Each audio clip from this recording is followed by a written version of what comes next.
Hello everyone, hope you're all doing good. Hope you're all having a really good day. Myself Tanuja and നമ്മൾ discuss ചെയ്യുന്ന topic എന്ന് പറയുന്നത് ബയോളജിയാണ്. അപ്പോൾ ഇന്ന് നമ്മൾ ഡിസ്കസ് ചെയ്യുന്നത് ഈ പാർട്ടിൽ നമ്മൾ ഡിസ്കസ് ചെയ്യുന്നത് ബയോളജിയിലെ +2 ബയോളജിയിലെ ഒരു ചാപ്റ്ററാണ്. ചാപ്റ്ററിൻ്റെ പേര് ബയോടെക്നോളജി ആൻഡ് ഇറ്റ്സ് ആപ്ലിക്കേഷൻസ് അല്ലേ, നിങ്ങൾ ടൈറ്റിൽ കണ്ടിട്ടുണ്ടാവും. ഇതിൻ്റെ സെക്കൻഡ് പാർട്ടാണ് ഈ video. First part already uploaded ആണ്. കണ്ടവർ എന്ത് ചെയ്യുക, ഈ വീഡിയോ കണ്ടിന്യൂ ചെയ്യുക. കാണാത്തവരുണ്ടെങ്കിൽ ഫസ്റ്റ് പാർട്ട് കണ്ടതിന് ശേഷം മാത്രം ഈ പാർട്ട് കാണുക. ബിക്കോസ് കണ്ടിന്യൂഷനാണ്. ഫസ്റ്റ് പാർട്ട് കണ്ടാലേ ഇത് മനസ്സിലാവത്തുള്ളൂ. ക്ലിയർ ആയോ?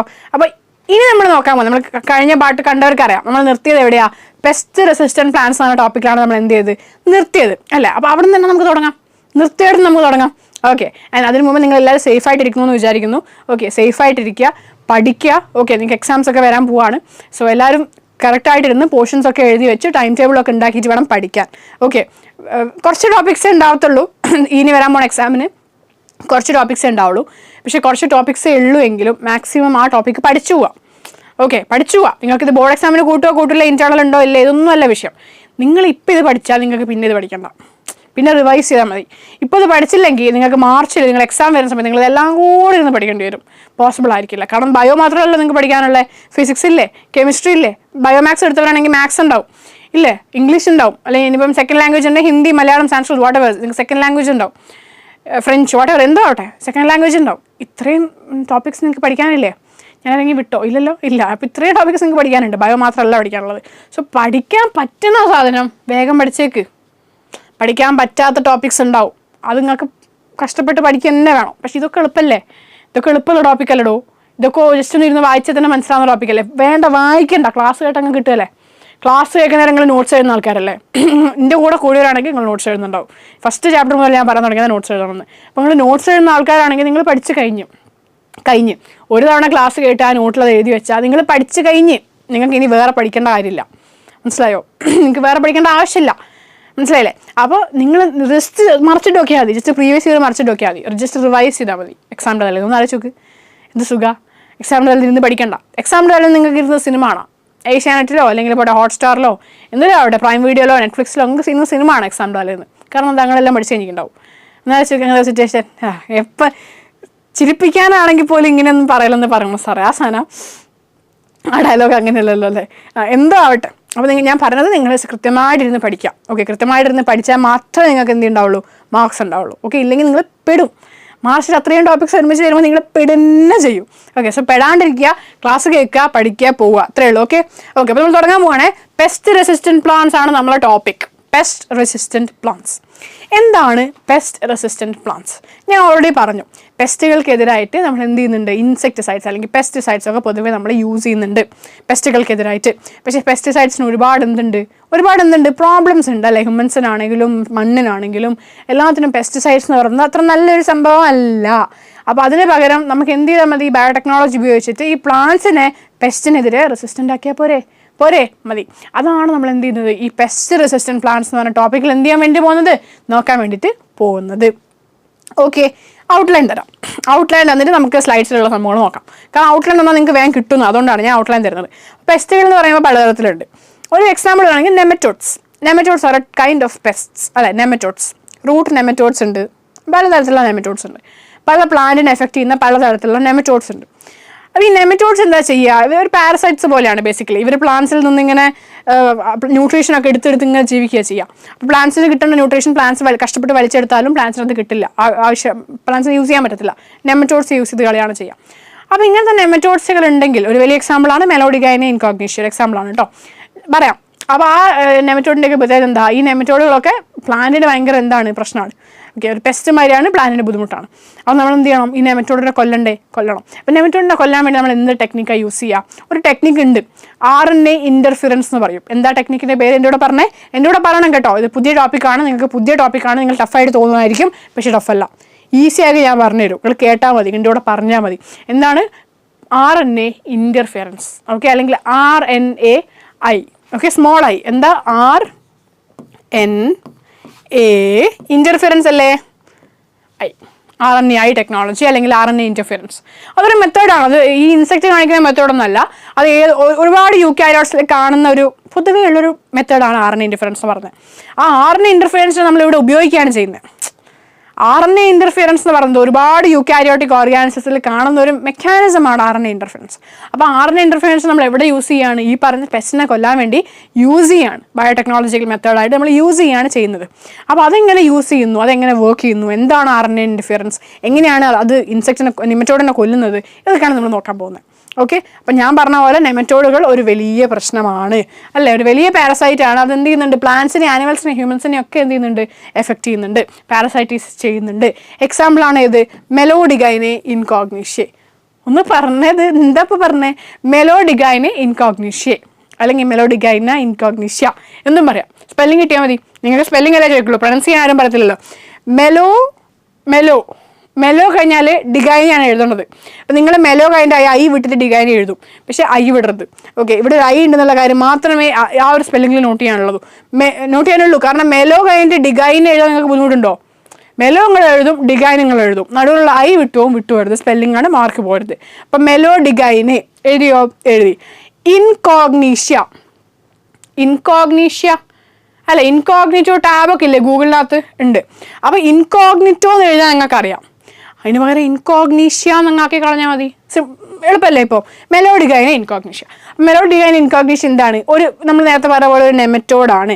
എന്തിനെ എഫക്റ്റ് ചെയ്യുന്ന? ടൊബാക്കോ. നമ്മൾ ടൊബാക്കോ പ്ലാന്റുകൾ എഫക്റ്റ് ചെയ്യുന്ന ഒരു ടൊബാക്കോ പ്ലാന്റിൻ്റെ root to be precise, okay, ഒരു റൂട്ട് നെമറ്റോഡാണ്. റൂട്ടിനെ എഫക്റ്റ് ചെയ്യുന്ന ഒരു നെമറ്റോഡാണ് മെലോഡിഗൈന ഇൻകോഗ്നീഷ്യ എന്ന് പറയുന്നത് ടൊബാക്കോ പ്ലാന്റ്സിൻ്റെ. ഓക്കെ, അങ്ങനെ എഫക്റ്റ് ചെയ്ത് കഴിഞ്ഞാൽ എന്ത് സംഭവിക്കും? ഈൽഡ് വല്ലാണ്ട് കുറയും. എന്ത് പറയും? ഈൽഡ് വല്ലാണ്ട് കുറയും. ടൊബാക്കോ പ്ലാന്റ്സിൻ്റെ ഈൽഡ് വല്ലാണ്ട് കുറയും. അപ്പോൾ നമുക്ക് അത് സംഭവിക്കാൻ പാടുണ്ടോ? ഇല്ല. അപ്പോൾ ഇതിനെ കൊല്ലണം.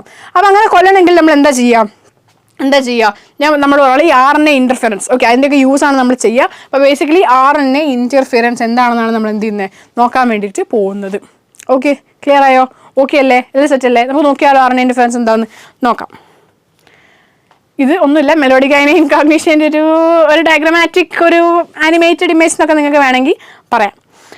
RNA ഇൻ്റർഫിയറൻസ് ഞാൻ നേരത്തെ പറഞ്ഞ പോലെ തന്നെ ഇത് ഓൾമോസ്റ്റ് എല്ലാ യൂക്കാരിയോട്ടിക് ഓർഗാനിസത്തിലും നിങ്ങൾക്ക് കാണാൻ പറ്റുന്ന ഒരു മെത്തേഡാണ് ഈ RNA എന്ന് പറയുന്നത്.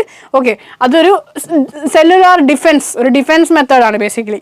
അതായത് പ്ലാന്റിനെ എന്തെങ്കിലും എഫക്റ്റ് ചെയ്യാൻ വരും, പ്ലാന്റിനെയോ എന്തിനോ അവിടെ യൂക്കാരിയോട്സിനെ എഫക്റ്റ് ചെയ്യാൻ വരുമ്പോൾ യൂക്കാരിയോട്സ് ചൂസ് ചെയ്യുന്ന ഒരു ഡിഫെൻസ് മെത്തേഡാണ് ഈ പറഞ്ഞ RNA ഇൻ്റർഫിയറൻസ് എന്ന് പറയുന്നത്. അപ്പോൾ എന്താ സംഭവം നമുക്ക് നോക്കിയാലോ? നമുക്ക് നോക്കാം. ഇമാജിൻ, ഓക്കെ, എൻ്റെ കൂടെ നിൽക്കണേ. ഇമാജിൻ നമുക്കൊരു mRNA ഉണ്ടെന്ന് വിചാരിക്കും.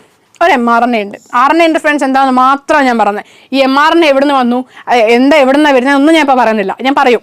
ഓക്കെ, ഇപ്പം നിങ്ങൾ RNA ഇൻ്റർഫിയറൻസ് എന്താണെന്ന് മാത്രം മനസ്സിലാക്കിയാൽ മതി. എന്താ അത്? ഒരു mRNA ഉണ്ട്. എന്താ അത്? mRNA, mRNA, അതായത് ഒരു Messenger RNA and it's single standard. Clear ആയോ? ഓക്കെ, ഇനി വേറെ ആരാളുള്ളത്? mRNA മാത്രമല്ല, mRNA ഒറ്റയ്ക്കല്ല, mRNAൻ്റെ കൂടെ വേറൊരാളുണ്ട്. ആരാൾ നോക്കാം. ഒരു ഡബിൾ സ്റ്റാൻഡേർഡ് RNA ഉണ്ട്. എന്തായത്? ഡബിൾ സ്റ്റാൻഡേർഡ് RNA, അതായത് 2 സ്റ്റാൻഡുള്ള മറ്റൊരു RNA. 2 സ്റ്റാൻഡേർഡ്. DNA അല്ല കേട്ടോ, RNA തന്നെയാണ്, റൈബോന്യൂക്ലിക് ആസിഡ് തന്നെയാണ്. പക്ഷെ എന്താണ് ഡബിൾ സ്റ്റാൻഡേർഡാണ്. ആ ഡബിൾ സ്റ്റാൻഡേർഡ് നമുക്ക് എന്ത് ചെയ്യാം? dsRNA എന്ന് എഴുതിക്കൂടെ? തെറ്റുണ്ടോ? dsRNA എന്ന് എഴുതിയ തെറ്റുണ്ടോ? ഇല്ല. അപ്പോൾ mRNA ഉണ്ട്, dsRNA ഉണ്ട്. ഈ പറഞ്ഞ 2 കഥാപാത്രങ്ങളും ഉണ്ട്. ഇവർക്കൊരു പ്രത്യേകത ഉണ്ട്. ഈ പറഞ്ഞ mRNAയ്ക്കും ഈ പറഞ്ഞ dsRNAയ്ക്കും ഒരു പ്രത്യേകത ഉണ്ട്. ഇവർ കോംപ്ലിമെൻ്ററി ആണ്. എന്താണ് ഇവർ കോംപ്ലിമെൻ്ററി ആണ്. കോംപ്ലിമെൻ്ററി ആണെന്നുള്ളത് ഉദ്ദേശിക്കുന്നത് എന്താ? കോംപ്ലിമെൻ്ററി ആണെന്ന് വെച്ചിട്ടുണ്ടെങ്കിൽ ഇവർക്ക് അങ്ങോട്ടും ഇങ്ങോട്ടും ബൈൻഡ് ചെയ്യാൻ പറ്റും.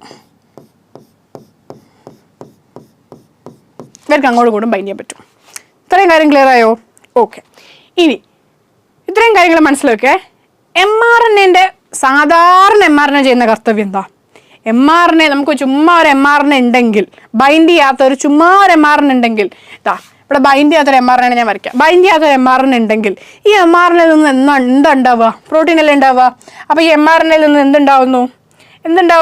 പ്രോട്ടീൻ ഉണ്ടാവുന്നില്ലേ? ഓക്കെ, mRNAയിൽ നിന്ന് പ്രോട്ടീൻസ് ഉണ്ടാവുന്നു.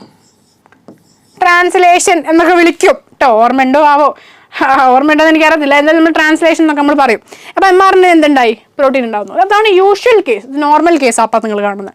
പക്ഷേ ഇവിടെ എന്ത് സംഭവിച്ചിക്ക്? mRNAയോട് ആര് ബൈൻഡ് ചെയ്തിക്ക്? Double standard RNA. കോംപ്ലിമെൻ്ററി എന്ന് പറഞ്ഞാൽ ബൈൻഡ് ചെയ്യാൻ പറ്റുന്നത്. അതായത് ഇവിടെ ഇപ്പോൾ A ആണെങ്കിൽ, ഇവിടെ അഡിനോസിൻ ആണെങ്കിൽ, അല്ലേ? ഇവിടെ തൈമിനായിരിക്കത്തില്ല, യുറാസിലായിരിക്കും. യുറാസിൽ ആ ഒരു കേസിലാണ് ഇത് പോവുക കോംപ്ലിമെൻ്ററി സംഭവങ്ങൾ പോവുക. എനിവേസ് കോംപ്ലിക്കേഷനിലേക്കൊന്നും കിടക്കണ്ട. ഇത്രയും കാര്യങ്ങൾ മനസ്സിലാക്കുക. ഇവരെന്താണ് കോംപ്ലിമെൻ്ററി ആണ്. ഓക്കെ, അങ്ങനെ കോംപ്ലിമെൻ്ററി ആയിട്ട് നിൽക്കുന്ന ഇവർ ബൈൻഡ് ചെയ്ത് കഴിഞ്ഞാൽ ഈ mRNAക്ക് പ്രോട്ടീൻ ഉണ്ടാക്കാൻ പറ്റുമോ? ചോദ്യം ഇത്രയേ ഉള്ളൂ. ബൈൻഡ് ചെയ്ത് കഴിഞ്ഞാൽ mRNAക്ക് പ്രോട്ടീൻ ഉണ്ടാക്കാൻ പറ്റുമോ? പറ്റില്ല. കാരണം എന്താ? ട്രാൻസ്ലേഷൻ എന്ന് പറഞ്ഞൊരു പ്രോസസ്സ് നടക്കണം, എന്നാൽ മാത്രമേ ഇത് പ്രോട്ടീൻ ഉണ്ടാക്കുള്ളൂ. അപ്പോൾ ഈ ട്രാൻസ്ലേഷൻ എന്ന് പറയുന്ന പ്രോസസ്സ് നടക്കണമെങ്കിൽ എന്ത് സംഭവിക്കണം? വേറെ കുറേ ഡീറ്റെയിൽഡ് ആയിട്ടുള്ള പ്രോസസ്സാണ്, നിങ്ങൾക്ക് അത്രയൊന്നും പഠിക്കാനില്ല. സിംപ്ലി ഇത്ര ആലോചിച്ചാൽ മതി. ഇവർ അൺബൈൻഡഡ് ആയിരിക്കണം. ഇവർ ഒന്നിനോടും ബൈൻഡ് ചെയ്യാതെ സിംഗിൾ സ്റ്റാൻഡേർഡായിട്ട് ഇങ്ങനെ നിൽക്കുന്നവരായിരിക്കണം. വേറെ എന്തിനോടെങ്കിലും ബൈൻഡ് ചെയ്ത് നിൽക്കുകയാണെങ്കിൽ ഒരിക്കലും പ്രോട്ടീൻ പ്രൊഡ്യൂസ് ചെയ്യാൻ പറ്റില്ല. ഓക്കെ, ഇവിടെ ബൈൻഡ് ചെയ്ത് നിൽക്കല്ലേ, ഇവിടെ ബൈൻഡ് ചെയ്തല്ലേ നിൽക്കുന്നത്. നിങ്ങൾ നോക്ക്, ഇവിടെ DSRNയോട് ബൈൻഡ് ചെയ്തല്ലേ നിൽക്കുന്നത്. അതുകൊണ്ട് തന്നെ ഇവിടെ എന്ത് ചെയ്യില്ല? പ്രോട്ടീൻ പ്രൊഡ്യൂസ് ചെയ്യില്ല. ക്ലിയർ ആയോ? ഇതാണ് RNA ഇൻ്റർഫിറൻസിന് ഫസ്റ്റ് നിങ്ങൾ മനസ്സിലാക്കേണ്ട ടോപ്പിക്. അപ്പോൾ ഇവിടെ mRNAൻ്റെ ഫങ്ഷനായ പ്രോട്ടീൻ പ്രൊഡക്ഷൻ തടസ്സപ്പെട്ടു. എന്താ നടന്നത്? mRNAൻ്റെ ഫങ്ഷനായ പ്രോട്ടീൻ പ്രൊഡക്ഷൻ തടസ്സപ്പെട്ടു, ഇൻ്റർഫിയർ ചെയ്യപ്പെട്ടു. RNAൻ്റെ ഫങ്ഷൻ ഇൻ്റർഫിയർ ചെയ്യപ്പെട്ടു. RNA ഇൻ്റർഫിറൻസ്. കിട്ടിയോ? ഇതാണ് ഫസ്റ്റ് നിങ്ങൾക്ക് മനസ്സിലാവേണ്ട പോയിന്റ്. ഞാൻ ഇത്രയും സ്ലോ ആയിട്ട് ഞാൻ ഇന്നേ വരെ ഒരു ടോപ്പിക്കും പറഞ്ഞിട്ടില്ല. ഇത് പറഞ്ഞു തരുന്നത് എന്തുകൊണ്ടാണ്? നിങ്ങൾ മനസ്സിലാക്കണം, ബൈ ഹാർട്ട് പഠിക്കരുത്. ഞാൻ +2 പഠിക്കുന്ന നേരം ഞാനിത് ബൈ ഹാർട്ട് പഠിച്ചിട്ടാണ് പോയത്. Let me be honest. Okay, ഞാനിത് ബൈ ഹാർട്ട് പഠിച്ചിട്ടാണ് പോയത്. എനിക്കത് മനസ്സിലായിട്ടില്ലായിരുന്നു. ഓക്കെ, മനസ്സിലായിട്ടില്ല. അപ്പോൾ ഒരു ടോപ്പിക്കല്ലേ അല്ലേ? എക്സാമിന് പോയിട്ട് പുഷാം എന്ന് വിചാരിച്ചിട്ട് പോയി ബൈ ഹാർട്ട് പഠിച്ച അവിടെ പോയിട്ട് ചോദിച്ചിട്ടില്ലായിരുന്നു തോന്നുന്നു. എനിവേസ്, അങ്ങനെ പഠിച്ച പോയൊരു ടോപ്പിക്കാണ്. നിങ്ങളിത് ഇങ്ങനെ പഠിക്കരുത്. നിങ്ങൾ ബൈ ഹാർട്ട് പഠിക്കരുത്. ഞാൻ സമ്മതിക്കില്ല ബൈ ഹാർട്ട് പഠിക്കാൻ. ഞാൻ ജീവനോടുണ്ടെങ്കിൽ ഞാൻ ബൈ ഹാർട്ട് പഠിക്കാൻ സമ്മതിക്കില്ല. ഞാൻ എപ്പോഴും പറഞ്ഞ കാര്യത്, ബൈ ഹാർട്ട് പഠിക്കരുത്. ബൈ ഹാർട്ട് പഠിച്ചിട്ടുള്ള കളി നമുക്ക് വേണ്ട. നമുക്ക് മനസ്സിലാക്കി പഠിച്ചാൽ മതി. ഈ സംഭവം കിട്ടിയോ? ഇംഗ്ലീഷിൽ എഴുതാൻ പഠിപ്പിച്ചു തരാം. ഈ മെത്തേഡിൽ എന്താ നടക്കുന്നത്? This method involves silencing of a specific mRNA. എന്ത് ഒരു ടേം അവിടെ ഉണ്ട്? സൈലൻസിങ്. അതായത് mRNAനോട് മിണ്ടാണ്ട് അവിടെ ഇരുന്നോ അറിയാം. mRNA പറയാണ് എനിക്ക് പ്രോട്ടീൻ ഉണ്ടാക്കണം. mRNA പ്രോട്ടീൻ ഉണ്ടാക്കാൻ പോവാ. എനിക്ക് പ്രോട്ടീൻ ഉണ്ടാക്കണം. അപ്പം mRNAനോട് DSRNA പറയാണ് മിണ്ടാണ്ട് അവിടെ ഇരുന്നോ, എനിക്ക് പ്രോട്ടീൻ ഉണ്ടാക്കാൻ പറ്റില്ല. പിടിച്ച് വെച്ച് mRNA ഇനി പ്രോട്ടീൻ ഉണ്ടാക്കണ്ട, ഞടന്നോ. ഗൈസ്, കിട്ടുന്നുണ്ടോ? നിങ്ങൾക്ക് കിട്ടുന്നുണ്ടോ ടോപ്പിക്ക്? ഇത്രയേ ഉള്ളൂ. ഇതാണ് സംഭവം. ആ ഒരു സൈലൻസിങ് എന്ന് പറഞ്ഞ വേർഡൊന്നും കണ്ടിട്ട് പേടിക്കല്ലേ. സൈലൻസിങ് എന്ന് പറഞ്ഞാൽ ഇതാണ് സാധനം. mRNA പ്രോട്ടീൻ ഉണ്ടാക്കാൻ പോകുന്ന വഴിക്ക് mRNAനോട് പറഞ്ഞു ഇനി പോകണ്ട, ഗംഗ ഇപ്പോൾ പോകണ്ട, mRNA ഇപ്പോൾ പോകണ്ട. അതെന്താ ഞാൻ പോയാലും ഞാൻ ഇന്നലെ പറഞ്ഞാണല്ലോ പോകുന്നത്. mRNA പോകത്തില്ല. mRNA DSRNA ആയിട്ട് ബൈൻഡ് ചെയ്ത് കിടക്കും. ബൈൻഡ് ചെയ്ത് കിടന്നു കഴിഞ്ഞാൽ mRNAക്ക് പ്രോട്ടീൻ ഉണ്ടാക്കാൻ പറ്റില്ല. mRNA എന്തായി? Silencing of a specific mRNA due to ആരാ ഇത് ചെയ്യുന്നത്? Complimentary DSRNA. കോംപ്ലിമെൻ്ററി വാക്കാടെ വരണം. കോംപ്ലിമെൻ്ററി ഡബിൾ സ്റ്റാൻഡേർഡ് RNA ആണ് ഈ പറഞ്ഞ സൈലൻസിങ് ചെയ്യുന്നത്. ഓക്കെ, അതെന്ത് ചെയ്യും? ബൈൻഡ് ചെയ്യും. എന്നിട്ട് ട്രാൻസ്ലേഷൻ എന്ന് പറയുന്ന പ്രോസസ്സ് എന്ത് ചെയ്യും? തടയും. ഇനിയിപ്പോൾ ട്രാൻസ്ലേഷൻ ഒന്നും കിട്ടിയില്ലെങ്കിൽ അവിടെ പ്രോട്ടീൻ പ്രൊഡക്ഷൻ എഴുതി വെക്കുക കേട്ടോ. കോംപ്ലിമെൻ്ററി എന്ന് കിട്ടിയില്ലെങ്കിൽ എന്തെങ്കിലുമൊക്കെ ബൈൻഡ്സ് എന്നൊക്കെ എഴുതി വെക്കുക. ഓക്കെ, പക്ഷെ കിട്ടണം, അതിനാണല്ലോ നമ്മൾ പഠിക്കണേ. പക്ഷെ കിട്ടിയില്ലെങ്കിൽ എഴുതാണ്ട് വരരുത്. നിങ്ങൾക്ക് മനസ്സിലായ ഭാഷയിൽ എഴുതി വെക്കുക. നിങ്ങൾ മനസ്സിലായിക്കല്ലോ, ഒന്നുമില്ലെങ്കിൽ നിങ്ങൾക്ക് മനസ്സിലായ ഭാഷയിൽ എഴുതി വെക്കണം. ഓക്കെ, നിങ്ങൾക്ക് എന്താണോ കിട്ടിയത് അത് എഴുതി വെക്കുക. ഇനിയിപ്പോൾ കുറച്ചും കൂടെ ബെറ്റർ ആയിട്ട് എഴുതണമെന്നുണ്ടെങ്കിലാണ് നിങ്ങൾ ഇതൊക്കെ പഠിക്കേണ്ടത്. ഇതൊക്കെ പഠിക്കണം. അത് ആദ്യത്തെ കാര്യം. നിങ്ങൾ 100% പഠിച്ചാലേ 80% നിങ്ങൾക്ക് എക്സാം ഹോളിൽ എഴുതാൻ പറ്റും. അതറിയാലോ അല്ലേ? നിങ്ങൾ 80% പഠിച്ചിട്ട് പോയാൽ നിങ്ങൾ 60 എക്സാം ഹോളിൽ എഴുതുള്ളൂ. 60% പഠിച്ചിട്ട് പോയാൽ 40 എക്സാം പേപ്പറിൽ എഴുതാൻ പറ്റുള്ളൂ. എക്സാം ഹോളിലല്ലോ, പേപ്പറിലാണല്ലോ എഴുതുക. 40% പഠിച്ചിട്ട് പോയാൽ 20% നിങ്ങൾക്ക് എക്സാം പേപ്പറിൽ എഴുതാൻ പറ്റുള്ളൂ. നിങ്ങൾ 100% പഠിച്ചാൽ നിങ്ങൾക്ക് 80% എഴുതാം. അതാണ് സത്യാവസ്ഥ. അപ്പം 120 പഠിച്ചാൽ 100%.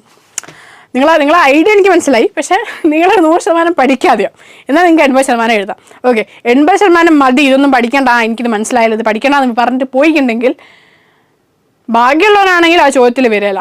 എന്നെയൊക്കെ സംബന്ധിച്ചിടത്തോളം ഞാനൊരു ടോപ്പിക്ക് പഠിക്കാണ്ട് പോയിട്ടുണ്ടെങ്കിൽ അത് മാത്രമേ ചോദ്യത്തിൽ വരുള്ളൂ. എനിക്കറിയില്ല എന്താ അങ്ങനെയെന്ന്. ഞാൻ വിചാരിക്കും ഇത്രയും ടോപ്പിക്ക് പഠിച്ച് ഈ ചാപ്റ്ററിൽ ഇത് മുഴുവൻ പഠിച്ച് എനിക്കിത് മാത്രം മനസ്സിലാവുന്നില്ല. സാരമില്ല, ഇത്രയും ഉണ്ടല്ലേ, അതായിരിക്കും ചോദിക്കുക. അത് ചോദിക്കുന്നുണ്ടാവില്ല. നമ്മൾ ബുക്ക് അവിടെ അടച്ചു വെക്കും. ഞാനെൻ്റെ ഫ്രണ്ടും ഉണ്ടാവും. ഓഫ്കോഴ്സ് നമ്മളെല്ലാ സിറ്റുവേഷനിലും ലീഡിങ് ബ്ലൈൻഡ് ആണല്ലോ.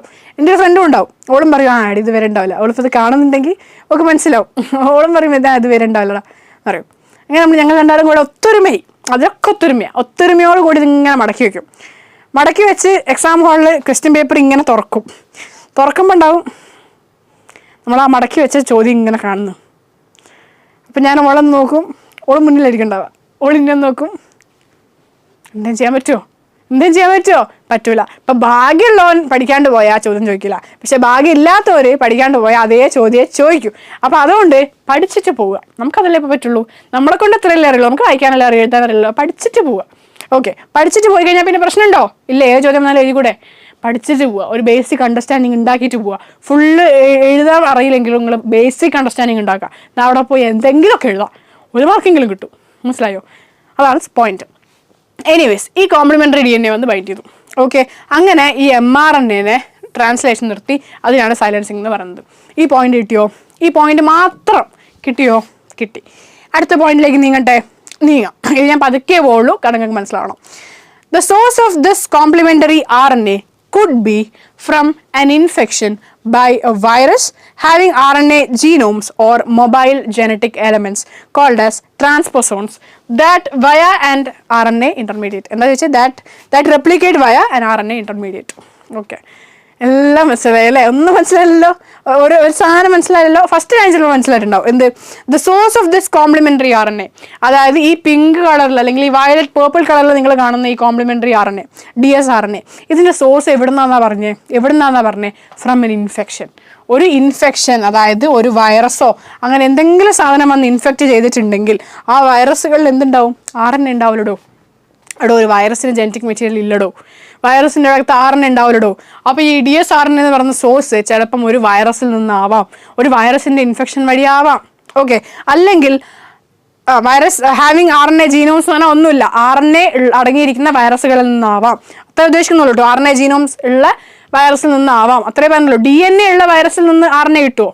ഇല്ലല്ലോ. RNA ഉള്ള വൈറസ് നല്ല RNA കിട്ടുക, അത്രേ ഉദ്ദേശിച്ചിട്ടുള്ളൂ. അപ്പോൾ RNA ഉള്ള വൈറസുകളിൽ നിന്നാവാം ഒന്നെങ്കിൽ നമുക്ക് ആ RNA കിട്ടിയത്, ഏത് കോംപ്ലിമെൻ്ററി RNA കിട്ടിയത്, അല്ലെങ്കിൽ എവിടെ നിന്നാവാം? ഒരു പോയിന്റ് കൂടെ പറയുന്നുണ്ടല്ലോ, മൊബൈൽ ജനറ്റിക് എലമെൻറ്റ്സ്. ഒന്നുമില്ല, ജനറ്റിക് എലമെൻറ്റ്സ്. ഓക്കെ, സിംപ്ലി പറയുകയാണെങ്കിൽ RNA പോലത്തെ ജനറ്റിക് എലമെൻറ്റുകൾ, വൈറസ് എന്നോ ബാക്ടീരിയ എന്നോ അല്ലാതെ ഉള്ള ജനറ്റിക് എലമെൻറ്റുകൾ. ഓക്കെ, ജനറ്റിക് എലമെൻറ്റ് മാത്രമായിട്ടുള്ള കേസ്. ഓക്കെ, ജനറ്റിക്, അതായത് RNA ഇവിടെ ഈ കേസിലാണെങ്കിൽ RNA, DNA അല്ല. ഈ കേസിലാണെങ്കിൽ RNA. അപ്പോൾ നമ്മൾ ഒരു സ്പെഷ്യൽ പേരൊക്കെ ഇട്ട് വിളിക്കും. അഫ്കോഴ്സ് പേരിടണമല്ലോ. എന്താണ്? ട്രാൻസ്പോസോൺസ് എന്നൊക്കെ നമ്മൾ വിളിക്കും. ഓക്കെ, അതൊന്നും കിട്ടിയില്ലെങ്കിൽ സാരില്ല. ഇത്രയും കാര്യം മനസ്സിലാക്കുക. ഈ കോംപ്ലിമെൻ്ററി കോംപ്ലിമെൻ്ററി dsRNA നമുക്ക് കിട്ടുന്നത് എവിടെ നിന്നായിരിക്കും? ഒരു ഇൻഫെക്ഷൻ വഴിയായിരിക്കും. ഒന്നെങ്കിൽ വൈറസിൽ നിന്നാവാം, അല്ലെങ്കിൽ ഒരു മൊബൈലായിട്ടുള്ള ഏതെങ്കിലും ഒരു ജനറ്റിക് മെറ്റീരിയൽ വഴിയും ആവാം. മൂവ് ചെയ്യുന്ന ട്രാൻസ്ഫർ ചെയ്യപ്പെട്ട ഒരു ജനറ്റിക് മെറ്റീരിയൽ വഴിയും ആവാം. എപ്പോഴും വൈറസ് ആയിക്കോണം നിർബന്ധമില്ല. ഏതെങ്കിലും ഒരു ജനറ്റിക് മെറ്റീരിയൽ ഏതെങ്കിലും വിധേന ട്രാൻസ്ഫർ ചെയ്യപ്പെട്ടിട്ടുണ്ടെങ്കിൽ ആ വഴി നമുക്ക് എന്ത് ചെയ്യാം? ഈ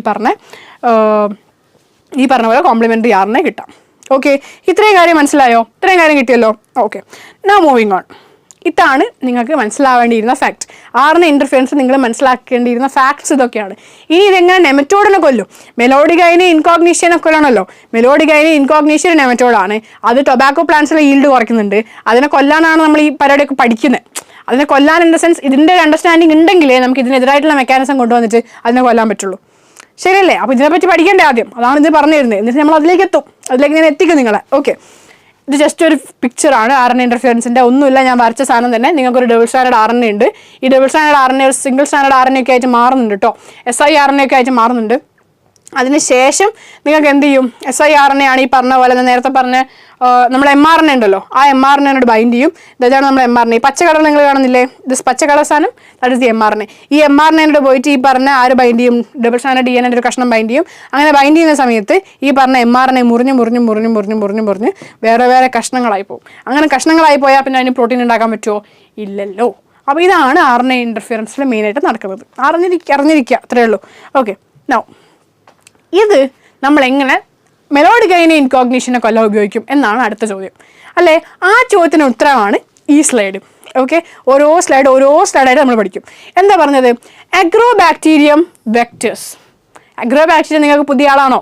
അല്ല, നിങ്ങൾ വെക്ടേഴ്സിൽ ഏറ്റവും ഇമ്പോർട്ടൻ്റ് ആയിട്ട് പഠിച്ചു. അഗ്രോബാക്ടീരിയം ട്യൂമിഫേഷൻസ് ഒക്കെ പഠിച്ചിട്ടുണ്ടാവില്ലേ? കഴിഞ്ഞ ചാപ്റ്ററിൽ പഠിച്ചു. അപ്പോൾ ഈ അഗ്രോബാക്ടീരിയം എന്ന് പറയുന്ന വെക്ടർ ഉപയോഗിച്ചിട്ട് മെയിനായിട്ട് പൊതുവേ നമ്മൾ ഉപയോഗിക്കുന്ന വെക്ടറാണ് അഗ്രോബാക്ടീരിയം. ഓക്കെ, അഗ്രോബാക്ടീരിയം പോലത്തെ വെക്ടർ ഉപയോഗിച്ചിട്ട് നെമറ്റോഡ് സ്പെസിഫിക് ജീനുകളെ നമ്മൾ ഹോസ്റ്റ് പ്ലാന്റിലേക്ക് ഇൻട്രൊഡ്യൂസ് ചെയ്തു. ഓക്കെ, ഒന്നും മനസ്സിലായില്ലല്ലോ? സാരല്ല, പറഞ്ഞുതരും. ഓക്കെ, ആദ്യം ഞാൻ വ്യക്തമായി പറഞ്ഞുതരും. അത് ഞാനിതൊന്ന് പറഞ്ഞിട്ട് നിങ്ങൾക്ക് വ്യക്തമായിട്ട് ഡീറ്റെയിൽ ആയിട്ട് എക്സ്പ്ലെയിൻ ചെയ്തുതരാം. അഗ്രോബാക്ടീരിയം വെക്ടറുകൾ ഉപയോഗിച്ചിട്ട് നെമറ്റോഡിന് ഏത് നെമറ്റോഡാണോ വന്നത് ആ നെമറ്റോഡിന് സ്പെസിഫിക് ആയിട്ടുള്ള ഒരു ജീനിനെ നമ്മൾ ഹോസ്റ്റ് പ്ലാന്റിലേക്ക്, അതായത് ഈ നെമറ്റോഡ് ഏത് പ്ലാന്റിനെയാണോ ആക്രമിച്ചുകൊണ്ടിരിക്കുന്നത് ആ പ്ലാന്റിലേക്ക് നമ്മൾ എന്ത് ചെയ്യും? ഇൻകോപ്പറേറ്റ് ചെയ്യും. ഓക്കെ, ഇങ്ങനെ നമ്മൾ ഇൻകോപ്പറേറ്റ് ചെയ്ത് കഴിഞ്ഞിട്ടുണ്ടെങ്കിൽ, അതായത് നമ്മുടെ DNA ആണല്ലോ ഇൻകോപ്പറേറ്റ്, ജീൻ എന്ന് പറഞ്ഞാൽ DNA ആണ് നമുക്ക് ഇൻകോപ്പറേറ്റ് ചെയ്യാൻ ഏറ്റവും എളുപ്പം. നമ്മുടെ DNA ഇൻകോപ്പറേറ്റ് ചെയ്ത് കഴിഞ്ഞാൽ ആ DNA 2 തരത്തിലുള്ള സ്ട്രാൻഡ്സ് ഉണ്ടാക്കും. ഏത് സ്ട്രാൻഡ്സ് ഒക്കെയാണത്? ഒന്ന് സെൻസും അതേപോലെ ആൻറ്റി സെൻസും. 2 RNAs ഉണ്ടാക്കും. സംഭവമൊന്നുമില്ല, ഒരു DNA ഡബിൾ സ്റ്റാൻഡേർഡ് അല്ലേ, അതിൻ്റെ അകത്ത് ഉണ്ടാകുന്ന RNA പറ്റിയാണ് ഈ പറയുന്നത്. ഒന്ന് സെൻസ് അല്ലെങ്കിൽ ഒന്ന് കോഡിങ്ങും ഒന്ന് നോൺ കോഡിങ്ങും, അങ്ങനെ ചിന്തിച്ചാൽ മതി. ഒരു കോഡിങ്ങും ഒരു നോൺ കോഡിങ്ങും, ഡബിൾ സ്റ്റാൻഡേർഡ് അല്ല കേട്ടോ, അത് സിംഗിൾ സ്റ്റാൻഡേർഡ് ആണ്. ഒരു കോഡിങ് സ്റ്റാൻഡും ഒരു കോഡിങ് RNA ഒരു നോൺ കോഡിങ് RNA അല്ലെങ്കിൽ ഒരു sense RNA anti sense RNA ഉണ്ടാക്കും. ഒന്നുമില്ല, ഇത് സെൻസ് RNA ആണെങ്കിൽ ഇത് ആൻറ്റി സെൻസ് RNA ആണ്. ആൻഡ് ഇവരെന്തായിരിക്കും? കോംപ്ലിമെൻ്ററി ആയിരിക്കും. ഓക്കെ, സെൻസ് ആൻറ്റി എന്നൊക്കെ പറയുമ്പോൾ അങ്ങനെ ആലോചിച്ചാൽ മതി, ഇവർ കോംപ്ലിമെൻ്ററി ആണ്. അപ്പോൾ ഈ DNA നിന്ന് ഒരു സെൻസ് RNA കിട്ടും, ഒരു ആൻറ്റി സെൻസ് RNA കിട്ടും, ആൻഡ് ഇവർ കോംപ്ലിമെൻ്ററി ആണ്. ഇത്രയും കാര്യം മനസ്സിലായോ? അപ്പോൾ it's produced these 2 RNAs being complementary.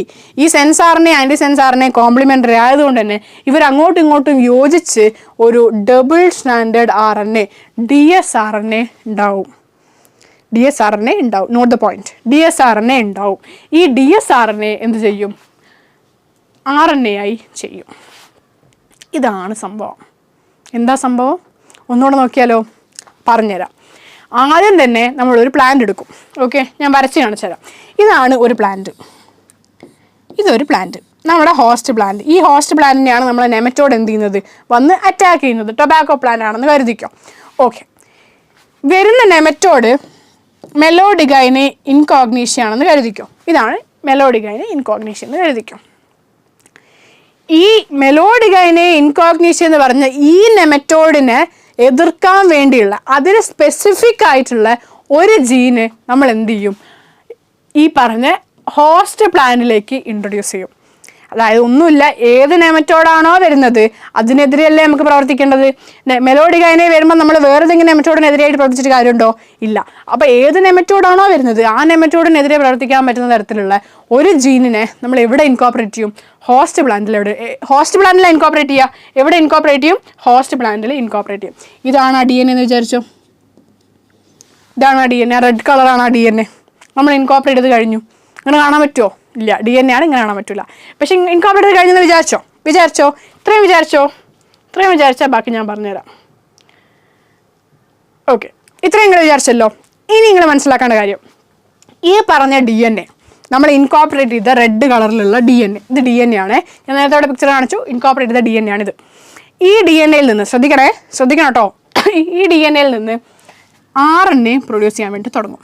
Of course transcription എന്നൊക്കെ പറയും. ഈ RNA, ഈ DNA 2 തരത്തിലുള്ള RNA ആണ് പ്രൊഡ്യൂസ് ചെയ്യുന്നത്. എന്താണ് ഈ RNA? ഒന്ന് സെൻസ് RNA, ഒന്ന് ആൻറ്റി സെൻസ് RNA. രണ്ടും സിംഗിൾ സ്റ്റാൻഡേർഡ് ആണ്. ഓക്കെ, ഒന്ന് സെൻസ് RNA, SENSE, സെൻസ്. മറ്റേത് ആൻറ്റി സെൻസ്.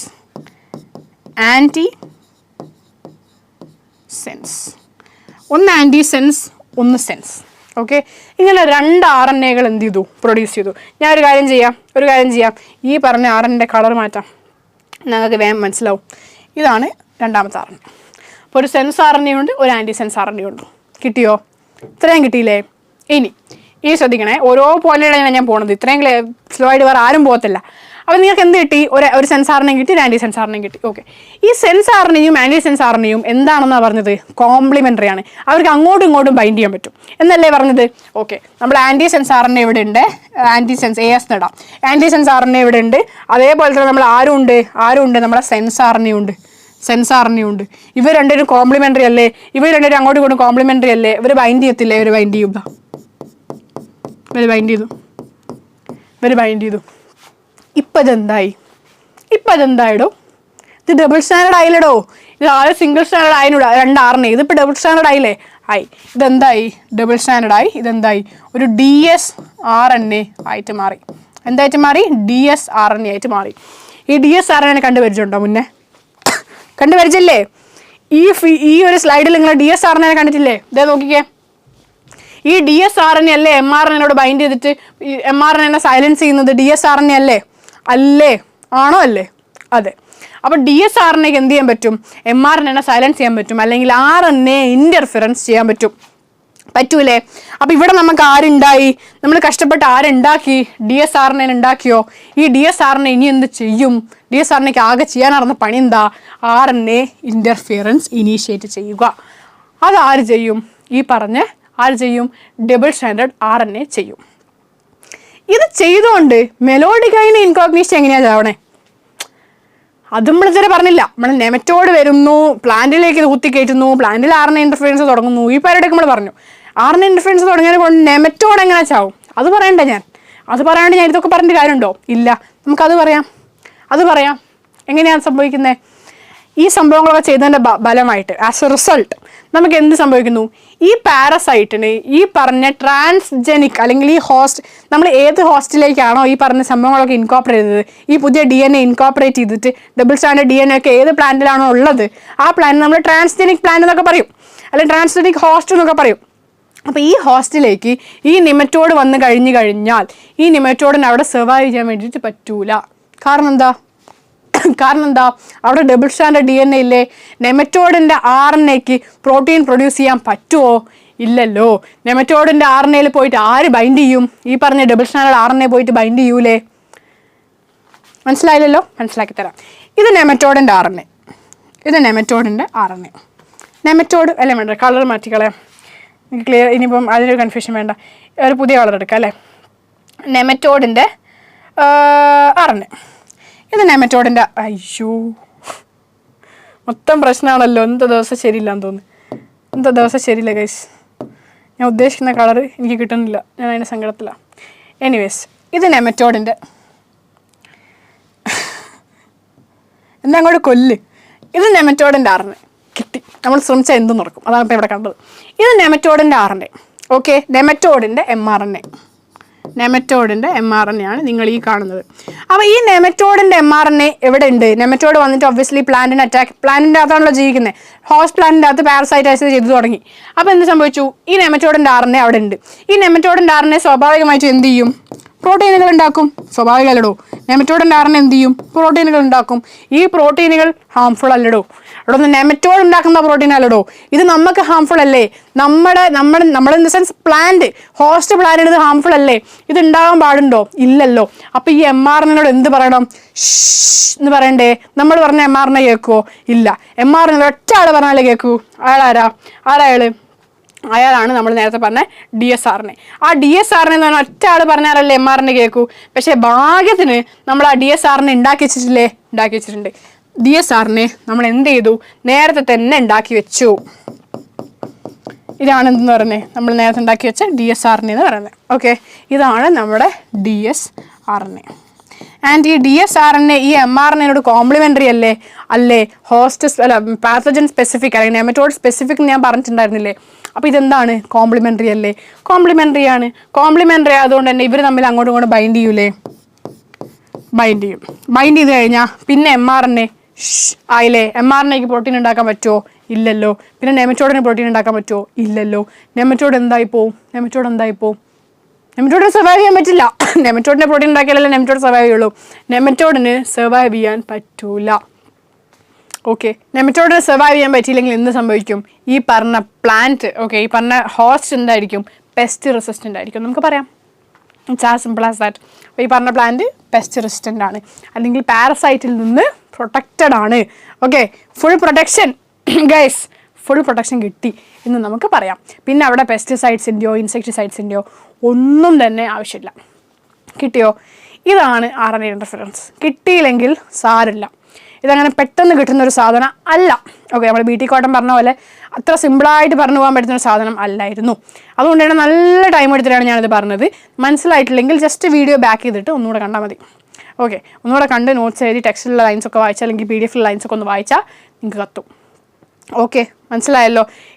വളരെ സ്ലോ ആയിട്ടാണ് പറഞ്ഞിട്ടുള്ളത്. ഓരോ പോയിന്റ് ആയിട്ട് നമ്മൾ പറഞ്ഞു, ഓരോ സ്ലൈഡായിട്ട് നമ്മൾ മൂവ് ചെയ്തു, എങ്ങനെ ഇത് വർക്ക് ചെയ്യുന്നു വരെ നമ്മൾ പറഞ്ഞിട്ടാണ് നമ്മൾ എൻഡ് ചെയ്തത്. ക്ലിയർ ആയോ? നിങ്ങൾ ഇങ്ങനെ തന്നെ എഴുതണം. ഓക്കെ, ഈ ലൈൻസൊക്കെ പഠിക്കുക, എഴുതാൻ ശ്രമിക്കാം. Okay, now moving on to the next topic. അടുത്ത നമ്മുടെ ടോപ്പിക്കാണ് ബയോടെക്നോളജിക്കൽ ആപ്ലിക്കേഷൻ ഇൻ മെഡിസിൻ. മെഡിസിനിൽ ബയോടെക്നോളജിൻ്റെ ആപ്ലിക്കേഷൻ എന്താണ്? ഇത്രയും നേരം നമ്മൾ പഠിച്ചത് എവിടെയുള്ള ആപ്ലിക്കേഷനാണ്? അഗ്രികൾച്ചറിലുള്ള ആപ്ലിക്കേഷൻ അല്ലേ? ഇത്രയും നേരം നമ്മൾ പഠിച്ചത് അഗ്രികൾച്ചറിൽ എങ്ങനെ ഫുഡ് പ്രൊഡക്ഷൻ ഇൻക്രീസ് ചെയ്യാം, ക്രോപ്പ് ഇമ്പ്രൂവ്മെൻറ്റ് എങ്ങനെ നടത്താം, ഇതൊക്കെയാണ് നമ്മൾ ഇത്രയും നേരം പഠിച്ചത്. ഇനി നമ്മൾ നോക്കാൻ പോകുന്നത് എങ്ങനെയാണ് മെഡിസിൻ, ഓക്കെ, ഹെൽത്ത് ഫീൽഡിൽ, മെഡിസിൻ ഫീൽഡിൽ നമ്മളെങ്ങനെ ബയോടെക്നോളജീനെ ഉപയോഗിക്കും. എന്തെങ്കിലും ഉപയോഗം ഉണ്ടോ ബയോടെക്നോളജിക്ക് മെഡിസിൻ ഫീൽഡിൽ? ഉണ്ടോന്നോ? അതേ ഉള്ളൂ. ഓക്കെ, അപ്പോൾ നമ്മൾ മെഡിസിനിൽ എന്ത് ചെയ്യാം, എങ്ങനെയാണ് ബയോടെക്നോളജിനെ നമുക്ക് അപ്ലൈ ചെയ്യാൻ പറ്റുന്നത് എന്ന് നമുക്ക് നോക്കാം. കാരണം ഫസ്റ്റ് പ്രയോറിറ്റി ഫുഡാണെങ്കിൽ സെക്കൻഡ് പ്രയോറിറ്റി ഹെൽത്താണ്, അല്ലേ? നമ്മൾ ഭക്ഷണം കഴിച്ചിട്ട് കാര്യമുണ്ടോ? നമ്മുടെ ഹെൽത്ത് ഇതേപോലെ മെയിൻറ്റെയിൻ ആവണ്ടേ, എന്നാലല്ലേ നമുക്ക് സർവൈവ് ചെയ്യാൻ പറ്റത്തുള്ളൂ. അതെ, അപ്പോൾ ഫസ്റ്റ് പ്രയോറിറ്റി ഫുഡാണെങ്കിൽ സെക്കൻഡ് പ്രയോറിറ്റി എന്താണ്? ഹെൽത്താണ്. സോ മെഡിസിനിൽ എങ്ങനെയാണ് നമ്മൾ ബയോടെക്നോളജിനെ അപ്ലൈ ചെയ്യുന്നത് എന്നാണ് നമ്മൾ നോക്കാൻ വേണ്ടിയിട്ട് പോകുന്നത്. കൂൾ. മെയിനായിട്ട് പറയുകയാണെങ്കിൽ മരുന്നുകൾ, ഞാൻ ആദ്യമേ പറഞ്ഞിട്ടുണ്ടായിരുന്നു തെറാപ്യൂട്ടിക്സ്, അല്ലേ? തെറാപ്യൂട്ടിക്സ് എന്ന ടേം ഞാൻ ആദ്യമേ യൂസ് ചെയ്തിട്ടുണ്ടായിരുന്നു. ഡ്രഗ് പ്രൊഡക്ഷൻ, അത് കുറച്ചും കൂടെ കൂടുതൽ എഫക്റ്റീവ് ആയിട്ടുള്ള തെറാപ്യൂട്ടിക് ഡ്രഗ്സ്, കുറച്ചും കൂടെ സേഫ് ആയിട്ടുള്ള, സൈഡ് എഫക്ട്സ് ഒക്കെ കുറഞ്ഞ് കുറച്ചും കൂടെ എഫക്റ്റീവ് ആയിട്ടുള്ള, വേഗം എഫക്റ്റ് ഉണ്ടാവുന്ന, കുറച്ചുകൂടെ നല്ല ചികിത്സ തരാൻ പറ്റുന്ന, ട്രീറ്റ്മെൻറ്റ് തരാൻ പറ്റുന്ന ഡ്രഗ്സ് കൊണ്ടുവരിക, ഇൻട്രൊഡ്യൂസ് ചെയ്യുക എന്നുള്ളത് ഒരു റിക്വയർമെൻ്റ് അല്ലേ? ആ റിക്വയർമെൻറ്റ് സാറ്റിസ്ഫൈ ചെയ്യാൻ ബയോടെക്നോളജിക്ക് പറ്റും എന്നുള്ളതാണ്. പറഞ്ഞു വരികയാണെങ്കിൽ 30ഓളം റീകോമ്പിനൻറ്റ് തെറാപ്യൂട്ടിക് ഡ്രഗ്സ് ഈ പറഞ്ഞ ബയോടെക്നോളജി വഴി ഉണ്ടാക്കിയിട്ട് അത് അപ്രൂവ് ചെയ്യപ്പെട്ടിട്ടുണ്ട്. ലോകത്തിൽ ഇപ്പോൾ നിലവിൽ ഉണ്ട്. ഓക്കെ, ഒരുപാടെണ്ണം ഉണ്ടാക്കുന്നുണ്ട്. എല്ലാം അപ്രൂവ് ആവോ? ഇല്ല.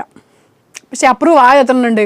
30 ഉണ്ട്. 30 റീകോമ്പിനൻറ്റ് ഡ്രഗ്സ് എന്തായിട്ടുണ്ട്? അപ്രൂവ് ആയിട്ടുണ്ട്. ഓക്കെ, അതിൽ ഇന്ത്യ എത്ര ഉണ്ട്?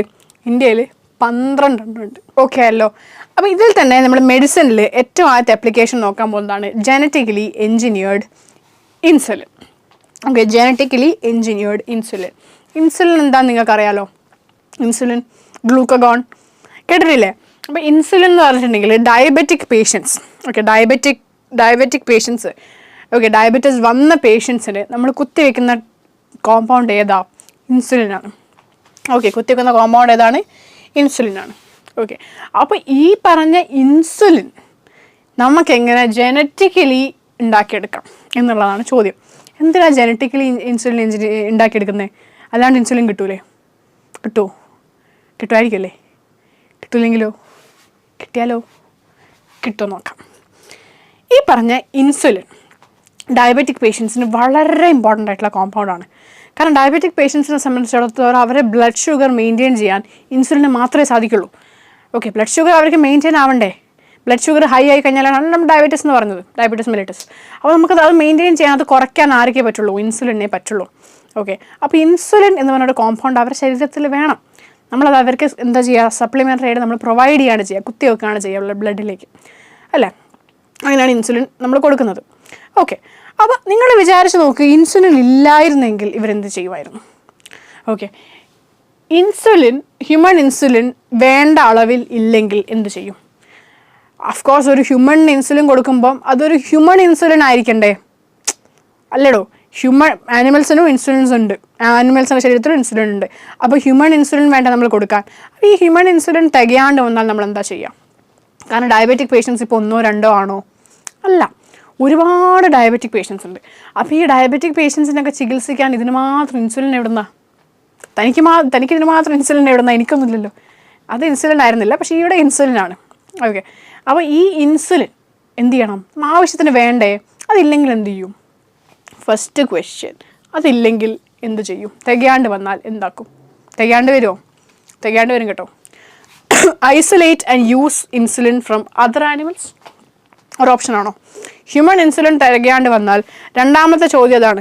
നമ്മൾ ആനിമൽസിൽ നിന്ന് നമുക്ക് ഇൻസുലിൻ എടുത്ത്, അല്ലെങ്കിൽ ഒരു ആനിമൽസ് ഇൻസുലിൻ ഉണ്ട്, ആനിമൽസിൽ നിന്ന് ഇൻസുലിൻ എടുത്തിട്ട് ചെയ്യാൻ പറ്റുമായിരിക്കും അല്ലേ? പറ്റേണ്ടതാണ്. പറ്റിയില്ലെങ്കിലോ? നോക്കാം. Would the insulin isolated from other animals be just as effective as human insulin? ഹ്യൂമൻസിൽ നിന്ന് എടുത്ത ഇൻസുലിൻ പോലെ തന്നെ, ഹ്യൂമൻ ബോഡി സെക്രീറ്റ് ചെയ്യുന്ന ഇൻസുലിൻ പോലെ തന്നെ ഈ പറഞ്ഞ ആനിമൽസിന് എടുത്ത ഇൻസുലിൻ എഫക്റ്റീവ് ആവോ ഇല്ലയോ എന്നാണ് ചോദ്യം. അതാണ് ചോദ്യം. ഓക്കെ, അതേപോലെ തന്നെ വേറൊരു ആനിമലിൽ നിന്ന് വരിക എന്ന് പറയുമ്പം അതൊരു ഇമ്മ്യൂൺ റെസ്പോൺസ് ക്രിയേറ്റ് ചെയ്യും. അല്ലെ, നമ്മുടെ ബോഡിയിൽ നമുക്കറിയാം, നമുക്ക് ഇമ്മ്യൂൺ സിസ്റ്റം ഉണ്ട്. ഇമ്മ്യൂൺ സിസ്റ്റത്തിന് എന്ത് ഫോറിൻ സബ്സ്റ്റൻസിനെ കണ്ടാലും അപ്പോൾ ഒഴിവാക്കണം. അതാണ് ഇമ്മ്യൂൺ സിസ്റ്റത്തിൻ്റെ ലൈൻ അല്ലേ. അതാണ് സുഭാഷ് ചേട്ടനല്ലോ, സുരേഷ് ചേട്ടനല്ലോ ആ സംഭവം, മനസ്സിലായില്ലേ? അപ്പോൾ ഇമ്മ്യൂൺ സിസ്റ്റത്തിനെ സംബന്ധിച്ചിടത്തോളം പുറത്തുനിന്നൊരു ഫോറിൻ സബ്സ്റ്റൻസ് വന്നാൽ ഇമ്മ്യൂൺ സിസ്റ്റം അപ്പം അത് ഒഴിവാക്കും. ഇമ്മ്യൂൺ സിസ്റ്റം വേണ്ട. ഈവൻ വേറൊരു ഹ്യൂമണിന് വന്നാൽ തന്നെ റെസ്പോൺസ് ഉണ്ടാവും. അപ്പോഴാണ് ആനിമലിൽ നിന്ന്. എനിവേസ്, ഇത് മൂന്നുമാണ് നമ്മൾ ആൻസർ ചെയ്യാൻ പോകുന്ന ചോദ്യം എന്ന് പറയുന്നത്. ഓക്കെ, പണ്ട് കാലത്ത് നമ്മൾ ആനിമൽസ് എടുത്തു. ശരിയാണ്, നമ്മൾ ആനിമൽസ് നിന്നാണ് എടുത്തത്. ഏതൊക്കെ ആനിമൽസ് നിന്നാണ് എടുത്തത്? മെയിൻലി പറയുകയാണെങ്കിൽ കാറ്റിൽ ആൻഡ് പിഗ്. നിങ്ങളിവിടെ പിക്ചർ കാണുന്ന പോലെ തന്നെ കാറ്റിൽസും അതേപോലെ പിഗ്സൊന്നുമാണ് നമ്മൾ എന്ത് ചെയ്തത്. കാറ്റിൽസെന്നും അതേപോലെ തന്നെ പിഗ്സെന്നാണ് എന്ത് ചെയ്തത്, ഈ പറഞ്ഞ ഇൻസുലിൻ എടുത്തത് അവരുടെ പാൻക്രിയാസിന്. ഓക്കെ, അവരുടെ പാൻക്രിയാസിന് എക്സ്ട്രാക്ട് ചെയ്തിട്ടാണ് നമ്മൾ ഇൻസുലിൻ എടുക്കുന്നത് പണ്ട് കാലങ്ങളിൽ. പക്ഷേ എന്ത് സംഭവിച്ചെന്നറിയോ? ഇങ്ങനെ ആനിമൽസിൽ നിന്ന് എടുക്കുന്ന ഇൻസുലിന് ഒരുപാട് സൈഡ് എഫക്ട്സ് വരാൻ തുടങ്ങി. ഓക്കെ, അത് പേഷ്യൻസിൽ ഒരു അലർജിക് റിയാക്ഷൻസ് അല്ലെങ്കിൽ പലതരത്തിലുള്ള ഇമ്മ്യൂണോളജിക്കൽ ഇഷ്യൂസ് ഉണ്ടാക്കാൻ വേണ്ടിയിട്ട് തുടങ്ങി. ഞാൻ പറഞ്ഞു, ഫോറിൻ സബ്സ്റ്റൻസിനെ കണ്ടാൽ അപ്പോൾ ഒഴിവാക്കുന്നത്. അതാണ് ഇമ്മ്യൂൺ സിസ്റ്റത്തിൻ്റെ ലൈൻ. അപ്പോൾ ഇമ്മ്യൂൺ സിസ്റ്റം അതിനെതിരെ പ്രവർത്തിക്കാൻ തുടങ്ങി. അപ്പോൾ അങ്ങനെ ഇൻസുലിൻ കുത്തിവെച്ച ആൾക്കാർക്കൊക്കെ എന്ത് ചെയ്തു, അലർജിക് റിയാക്ഷൻസും സംഭവങ്ങളൊക്കെ വരാൻ തുടങ്ങി. അപ്പോൾ നമുക്ക് എന്ത് മനസ്സിലായി? ഇനി ഈ പരിപാടി പറ്റൂല, ആനിമൽസ് എടുക്കുന്ന പരിപാടി പറ്റൂല, നമുക്ക് എന്ത് ചെയ്തു മനസ്സിലായി. അവിടെയാണ് ബയോടെക്നോളജീൻ്റെ റോൾ. ബയോടെക്നോളജി വഴി നമുക്ക് ഇൻസുലിൻ ഉണ്ടാക്കിയെടുക്കാൻ പറ്റുമോ? ഇല്ലാത്ത ഇൻസുലിൻ വായുന്ന് അല്ലേ ഉണ്ടാക്കിയെടുക്കാൻ പറ്റുമോ? വായുന്ന് ഉണ്ടാക്കിയെടുക്കാൻ പറ്റില്ല, കുറച്ച് ബുദ്ധിമുട്ടായിരിക്കും.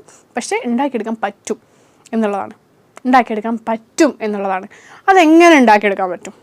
അത് അറിയണമെങ്കിൽ അതിന് മുൻപ് നിങ്ങൾ ഇൻസുലിൻ്റെ സ്ട്രക്ചർ അറിയണം. കാരണം ഇൻസുലിൻ എങ്ങനെ ഉണ്ടാക്കിയെടുക്കണം എന്ന് അറിയണമെങ്കിൽ ഇൻസുലിൻ്റെ സ്ട്രക്ചർ എന്താണെന്ന് അറിയണ്ടേ? ഇൻസുലിൻ്റെ സ്ട്രക്ചർ വളരെ സിമ്പിളായിട്ടുള്ള സ്ട്രക്ചറാണ് ഇൻസുലിനുള്ളത്.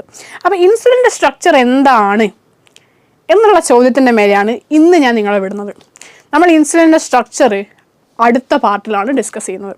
ഓക്കെ, ഇൻസുലിൻ്റെ സ്ട്രക്ചർ, അതേപോലെ തന്നെ എങ്ങനെയാണ് ഇൻസുലിൻ നമുക്ക് ഉണ്ടാക്കിയെടുക്കാൻ പറ്റുന്നത്, ആരാണ് ആദ്യമായിട്ട് ആർട്ടിഫിഷ്യലായിട്ട് ഇൻസുലിൻ ഉണ്ടാക്കിയത്, ഇങ്ങനത്തെ കാര്യങ്ങളൊക്കെയാണ് നമ്മൾ അടുത്ത പാർട്ടിൽ നോക്കാൻ വേണ്ടിയിട്ട് പോകുന്നത്.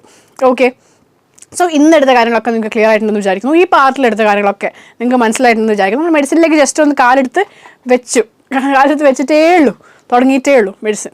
ഓക്കെ, മെഡിസിനും കൂടി കഴിഞ്ഞാൽ പിന്നെ അങ്ങനെ വലിയ സംഭവങ്ങളൊന്നുമില്ല നിങ്ങൾക്ക് പഠിക്കാൻ. മെഡിസിൻ തന്നെയാണ് നിങ്ങൾക്ക് മെയിനായിട്ടുള്ളത്. മെഡിസിൻ കഴിഞ്ഞാൽ പിന്നെ ജസ്റ്റ് കുറച്ച് ഈ പറഞ്ഞ ഇങ്ങനെയൊക്കെ ചെയ്യുന്നതിന് കുറച്ച് പ്രശ്നങ്ങളെയും കൂടെ പറ്റി പറഞ്ഞിട്ട് നമ്മൾ പ്രീവിയസ് ഇയർ ഡിസ്കസ് ചെയ്ത് നിർത്തുകയാണ് ചെയ്യുക. അപ്പോൾ സംഭവം പറഞ്ഞാൽ മെഡിസിൻ കൂടെ നിങ്ങൾക്ക് പഠിക്കാനുള്ളൂ. മെഡിസിനിൽ നമ്മൾ തുടങ്ങി കഴിഞ്ഞു.